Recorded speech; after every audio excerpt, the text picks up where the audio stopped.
My beloved, there are moments in this life, quiet, loud moments, trembling moments, where the soul cannot help but notice the divine is calling. You may not hear a thunderclap from heaven. No booming voice from the sky may echo through your chambers. But child, God speaks, and oh yes, he speaks in the body.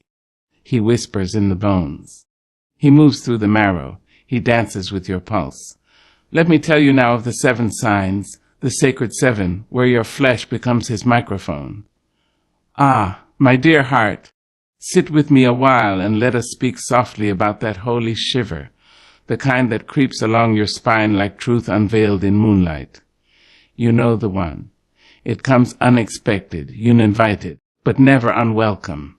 You could be sitting in the comfort of your own chair, wrapped in the warmth of familiarity, and suddenly the air changes. The room shifts, and your body, yes, your sacred vessel, quivers with a touch not born of this world. The skin awakens. The back arches just a little. The hair stands tall like soldiers in reverence. This is not coincidence. This is not mere biology. This is God. Child, this is the Spirit stepping near. Let no man or woman convince you that such a moment is ordinary. It is sacred. It is timeless. It is the eternal brushing up against the now. When that chill slithers from the base of your spine to the crown of your head, you are being summoned. You are being noticed. You are being loved in a language too ancient for words. The shiver is not simply a response to air or sound or fear. It is the body's way of bowing to presence, to holiness, to the invisible majesty of the Most High. There have been days, I know, when your heart was heavy and your spirit tired. The world shouted so loudly that the quiet voice of God seemed drowned in the noise of survival. Bills needed paying. Children needed feeding. Hope felt like a distant cousin you hadn't seen in years. But even then, in your weakness, God found a way to reach you, not through grand proclamations or lightning bolts in the sky, but through a simple shiver, a divine ripple across your skin, a reminder that he is near, that he has not forgotten you, that you, in your silence and sorrow, are still worthy of divine attention. You see, the Lord does not always come roaring. Sometimes he tiptoes. Sometimes he enters like a breeze through the open window of your soul. He brushes past your shoulder while you wash dishes. He slips into the room when you are folding laundry. He visits you in the hallway at work when the day seems endless and your smile is paper thin. And when he does, your body, wiser than the mind, recognizes him first. It reacts with a holy quiver, a sacred chill, a tremble not born of fear but of recognition. Oh yes, baby, that's God. That's him saying, be still. I am with you. Now I have felt it. More than once. I remember sitting in the back of a church pew one Sunday when my heart was stitched with sadness, and I thought the Lord had forgotten my name. The preacher was mid-sermon, and I wasn't really listening. My thoughts were wandering, lost in a wilderness of my own making. But then a moment came, a scripture read, a truth spoken, and that shiver moved through me like wind through tall grass. Not just a reaction, not just a feeling, but a visitation. I sat upright. My eyes welled. My hands trembled. God had entered the room. And he had come just for me. You must understand that your body is no stranger to divinity. It was formed by holy hands, knit together in your mother's womb with intention and poetry. You are not an accident. You are a masterpiece. And like any great creation, you respond to the touch of your Creator. The shiver is your body's way of saying, I remember you. It is memory. It is longing. It is love unspoken. Don't be quick to dismiss it. Don't call it silly or strange. Don't tuck it away in a drawer labeled nerves or coincidence. Honor it. Let it stop you mid-step. Let it hush your tongue and slow your breathing. Let it draw you into that quiet space where the soul and the spirit commune. For in that holy tremble, something eternal is unfolding. A message is being sent. A seed is being planted. A prayer is being answered. Sometimes the shiver comes as warning, Other times it comes as comfort. Sometimes it is a gentle push to move. Other times it is a command to stay. But always it is love, divine love, fierce and tender, patient and persistent. The kind of love that chases you down even when you've turned your back. The kind of love that stands in the storm and waits for you to notice. My child, the Lord does not always use lightning. Sometimes He uses goosebumps. He uses the trembling of your fingers and the stiffness in your spine. He uses the body to awaken the soul. And that, my dear, is a miracle in motion. So the next time you feel that sacred shiver, whether in the quiet of morning or the cows of noon, pause, close your eyes, whisper, speak, Lord, I am listening. And you will find that He was never far. He was never silent. He was only waiting for you to feel. You are more than flesh and bone. You are a sanctuary. And when the Spirit brushes against the temple that is your body, the shiver becomes a hymn, a song of recognition, a symphony of surrender. Let it move you. Let it remind you. Let it be the beginning of your listening. Because, baby, yes, baby, God is speaking, and your shiver is saying, I hear you. Oh, come closer now.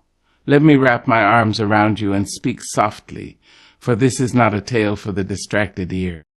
This is for the one whose heart has grown weary and whose chest feels too tight to breathe freely. You know the weight I speak of, don't you? That sudden heaviness, that unspoken pressure that lands upon the chest like an invisible stone. Not pain, not quite, but presence. A sacred press, a divine touch disguised as discomfort. And you think to yourself, oh, why do I feel like this? But darling, that feeling is not meant to torment you. It is not a curse. It is a call. Yes, that tightness in your chest is not always the symptom of stress. Though Lord knows this world gives you enough to carry, it is not always anxiety, though fear does come knocking some nights. Sometimes that pressure is heaven knocking on your door. It is the Spirit saying, child, I need your attention. It is God leaning in close, pressing His palm gently against your sternum, saying, there's something I need you to see. You see, God does not always speak through a thunderclap or chorus of angels. Sometimes He moves through your breath, through the way your heart beats harder, through the way your lungs feel caught between inhaling hope and exhaling grief. That pressure in your chest might come in the stillness of night, when all the world is sleeping and your thoughts are as loud as sirens. Or it might arrive in the middle of laughter, in a crowded room, when you're wearing your best mask and nobody suspects the storm swelling beneath your skin. Don't dismiss it. Don't be too quick to explain it away, for God often speaks in ways that cannot be measured by logic. The world will tell you to take a pill, to breathe deep, to distract yourself. And yes, there is wisdom in rest and care. But there is also wisdom in listening, in asking, Lord, what are you trying to tell me? Because when your chest tightens, when your body feels like it's holding something too large for words, it may just be that your soul is being expanded. It may be that you are being stretched into a new awareness. God is calling your attention inward. He is breaking through the static of your daily grind. He is saying, come away with me. There's something stirring in you. There's something I've placed inside you that needs your full attention. Oh, how often we run from it. We keep busy. We scroll through screens. We laugh loud and keep moving. But the Lord waits. He waits until the world grows quiet. He waits until your defenses are down. And then He presses in, not to crush, but to comfort, not to punish, but to prepare. The pressure you feel is purpose knocking. It is destiny rising. It is the Spirit speaking in a language deeper than words. I've felt it myself. There were days when I thought I was simply tired, simply overwhelmed. But the more I leaned into that feeling, the more I sat still with that tightness in my chest, the more I began to understand. It was divine instruction.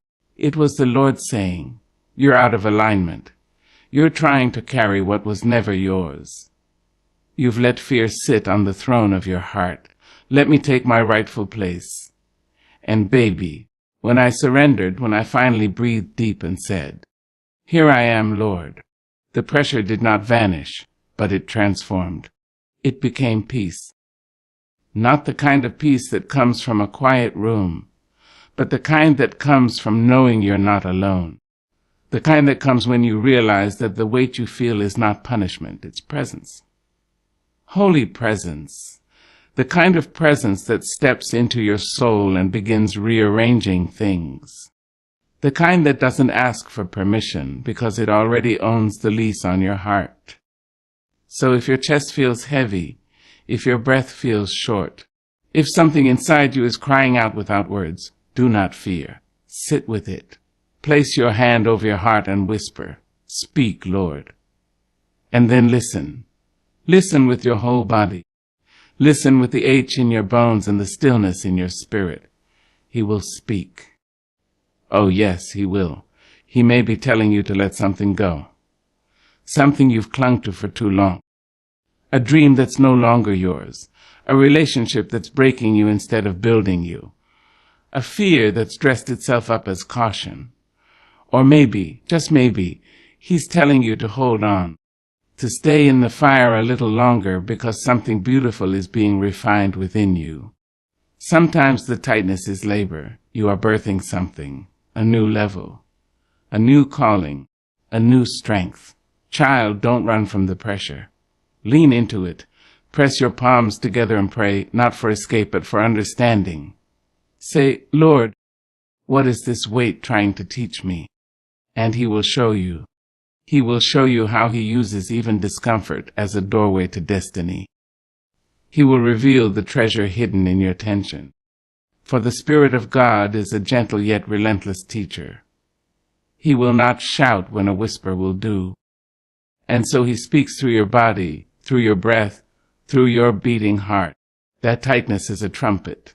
That pressure is a prophecy. That discomfort is divine. And one day when you look back, you will see it clearly. You'll remember that night you clutched your chest and felt like you were breaking, and you'll realize it wasn't breaking. It was breaking open. You were being made new. You were being carved into a vessel fit for glory. And every breath you struggled to take was a breath that brought you closer to purpose. So now, beloved, when the pressure comes, don't resist it, receive it. Know that God is near. He is not punishing you. He is pulling you close. He is pressing his hand against your chest and saying, "I'm right here. I'm in the very center of your storm. Let me breathe with you. Let me carry you." And you will breathe again. You will rise again. But not as you were. You will rise wiser, softer, stronger. You will rise having heard the voice of God in your own body. And that, my dear, is a holy thing. Ah, my sweet soul, let me tell you about tears. Not the kind you cry when you stub your toe or cut your finger, but the kind that rise up like a tide from somewhere deeper than your bones. The kind of tears that fall when you haven't said a word, but your heart is praying in silence. The kind that slip down your face even when your lips are smiling, and your voice says, "I'm fine." Oh, yes, those tears, you know the ones. They come when God is speaking. There are times when words fail, when even the most poetic among us have nothing left to say. And in that quiet, when the soul can no longer hide behind language, tears become the tongue of heaven. They speak what the heart cannot utter. They are not weakness. No, child, don't you dare believe that lie. Those tears are strength surrendering. They are courage unmasked. They are your spirit responding to the divine whisper of God, saying, "I see you, I feel you, I am here." You may find yourself sitting in a room, all alone, with the weight of the world pressing against your chest. Maybe nothing dramatic has happened that day, no catastrophe, no heartbreak, no wound freshly torn open, but still the tears fall. You feel them roll, slow and sure, down your cheeks. And you don't know why. You just know something holy is happening inside of you. That's the Spirit of God moving. That's heaven knocking softly on the door of your emotions, calling you into communion. And I've lived long enough to know this. God does not always use thunder or fire to speak. Sometimes he uses tears. He speaks through that ache that won't go away. He speaks through the memories that rise up when you least expect them. He speaks through that sudden wave of grief or gratitude or conviction that has no name but only water. He speaks and your body listens, your eyes respond, and what flows from you is truth in its purest form. There is something about crying, truly crying, that baptizes the soul. It washes away what pride would rather keep hidden. It softens the calluses that pain and time have built. It opens the gates of healing, of revelation, of rebirth.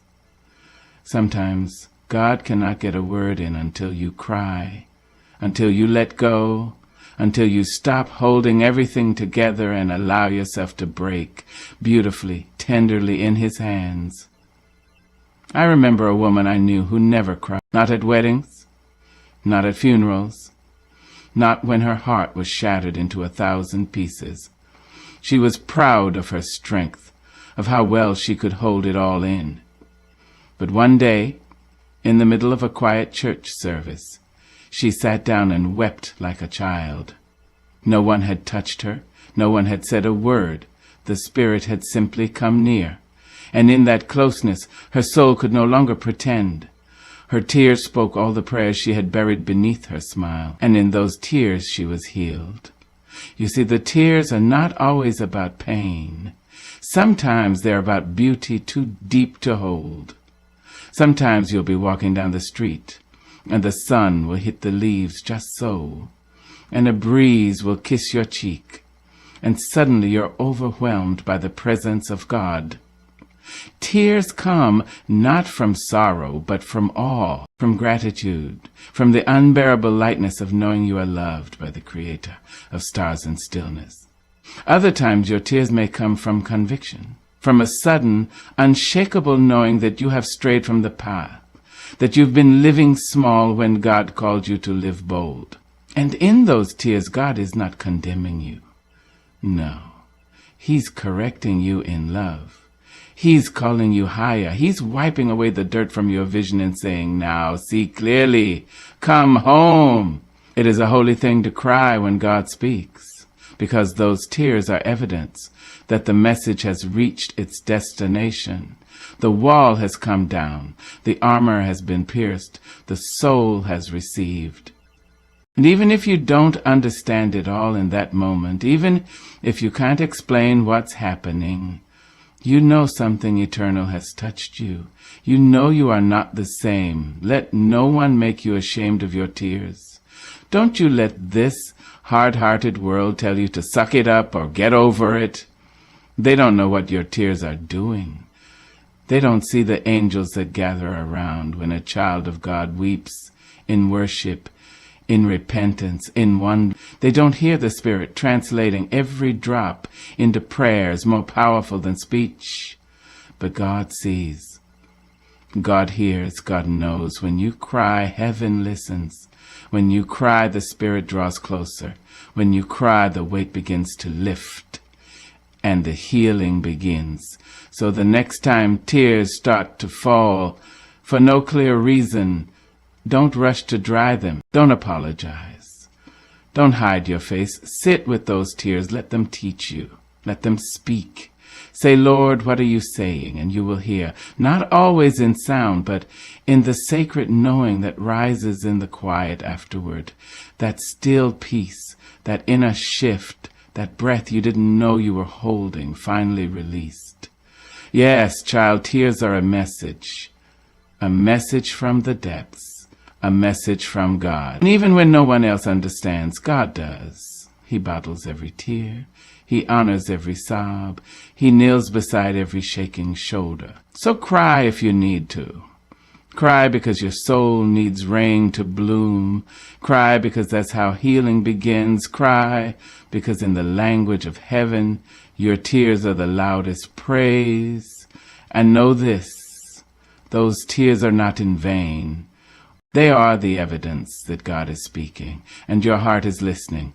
And baby, when the heart listens, it always finds its way back home. Sometimes, child, your hands begin to move before your thoughts have even formed the words. You ever felt that? That sudden urge to lift your arms, to place your palms together, to raise them high or stretch them wide, not because somebody told you to. Not because of habit or tradition, but because something deep inside says, move. That's the Spirit. That's God, working through your limbs, expressing something your mouth might be too afraid or too full of reverence to say. Oh, don't you overlook the sacred messages in your body. Don't you brush away that pull to lift your hands or touch your heart or stretch your fingers toward heaven like a child reaching for their father. You see, when God speaks, it's not always in thunder and lightning. Sometimes he speaks in the whisper of motion, in the dance of your fingers, in the trembling of your arms, in the quiet surrender of your hands raised up, not in defeat but in praise. You may be in your kitchen, stirring something on the stove, when suddenly you feel that nudge.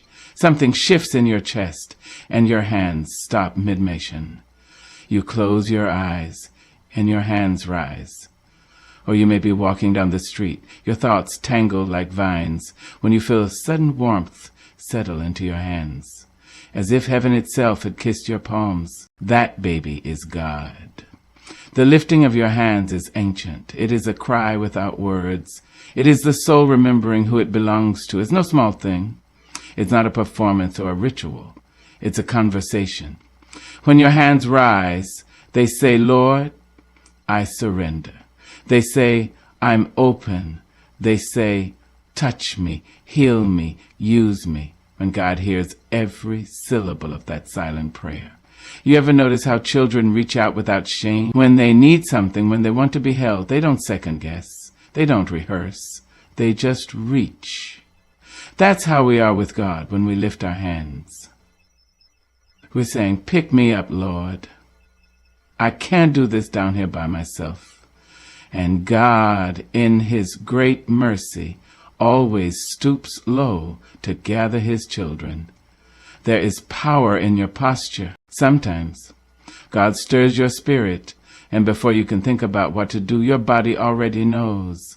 Your arms rise like branches. Your hands unfold like petals. You don't plan it. You just obey. And in that moment, heaven touches earth through you.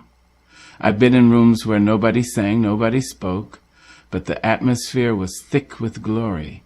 Because one person lifted their hands, you could feel the shift. You could feel the presence. The room didn't need sound. It needed surrender. And surrender is what raised hands represent. Sometimes those hands are lifted in pain. Oh yes, baby. Sometimes they rise soaked in tears, trembling under the weight of sorrow, heartache, or uncertainty. But still they rise. That is faith. That is strength. That is beauty. And God sees that kind of beauty and says, I will dwell here. Other times, your hands might move in ways you don't understand. You may find them pressed over your heart or laid gently on your head. You may feel the sudden need to stretch your arms out wide or bring them to your chest, palms up, like you're holding something sacred. Don't dismiss that. That's spiritual language.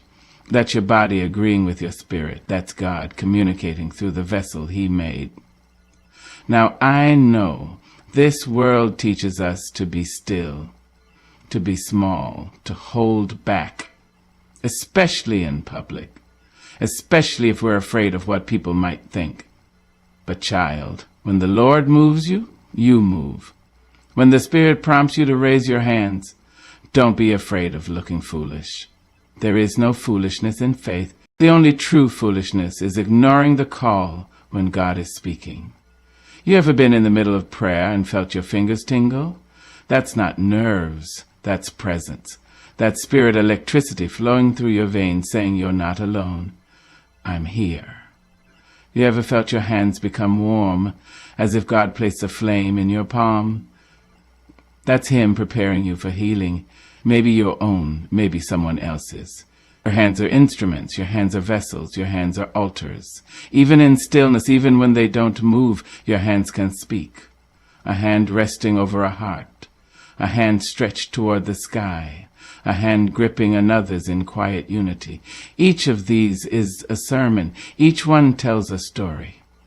Each one invites God to dwell in the movement, in the meaning, in the moment. You see, baby, when your hands lift, your heart follows.